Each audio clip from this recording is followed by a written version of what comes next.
Everything you need to ace English language arts in one big fat notebook. Notes borrowed from the smartest kid in class. Double checked by an award-winning teacher. Being intruded by Claude the cat. Not by his own will. Part 2 of Unit 2 Language. Bottoms up.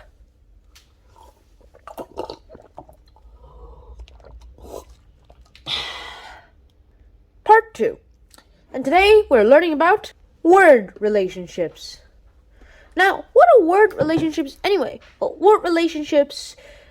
we'll go to the other paper to talk about this first.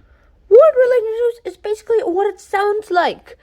It's basically relationships between words. 2 or more words, I don't know. I don't care. But that depends on what you're writing about. And word relationships don't just exist in a vacuum out in space. Like Star Wars long ago in a galaxy far, far away. This is how the words interact with each other to actually make sentences and actually make stuff. Sometimes we can only really understand what it means by just looking at the other words. Like, long. Here it means like a really large space. However, like far, like it basically, you might think of distance or time long. Yeah, sometimes you can only know the words long with the other words. Like, I love strawberries and I love my mom. The love and I love strawberries and I love my mom aren't usually the same. Love is the same word in phrase flavors. Yeah, sure. But you can only know what love means in this sentence by looking at the words around it. That's what a word relationship is. And first of all, you have to think about synonyms and antonyms. Synonyms and antonyms. Synonyms are words, like 2 words or more words that basically mean similar meanings. Like, find the similarities in synonyms. And antonyms, it basically means finding the differences, like 2 words that have different meanings, basically the opposite meanings of each other. Yeah, so that happens.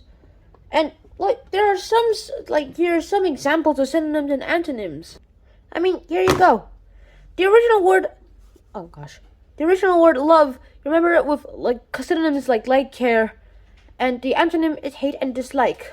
As for the original word for good, it's fine, the synonym at least, and the antonym is bad. As for the original word for save, and you get the idea. Yeah, well, I just peeled it off. And here's some other ways you can actually see word relationships. Analogy. An analogy is the comparing of 2 things that are similar in some important ways. Like, it's comparing. Well, most analogies actually come in this way. A is to B like X is to Y. Also, personally, I wouldn't use this. I would use this. I feel like the equal sign, that is. And some examples is like, medicine is to sickness as water is to thirst. Or the wing is to the bird as the fin is to the whale. Yeah.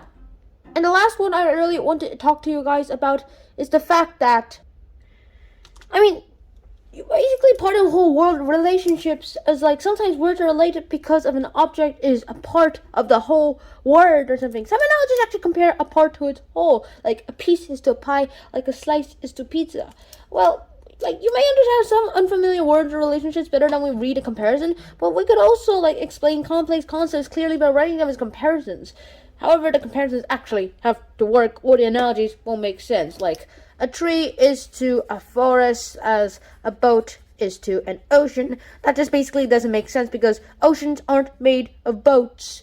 However, if you goes like this, a tree is to a forest like a drop of water is to an ocean. That will work because water is basically what makes an ocean. And yeah, that's it. That's all you need to know. So I hope you guys enjoyed that episode, and I hope to see you guys soon in another episode of Hands on Sean. And until next time, Shannon out. Peace.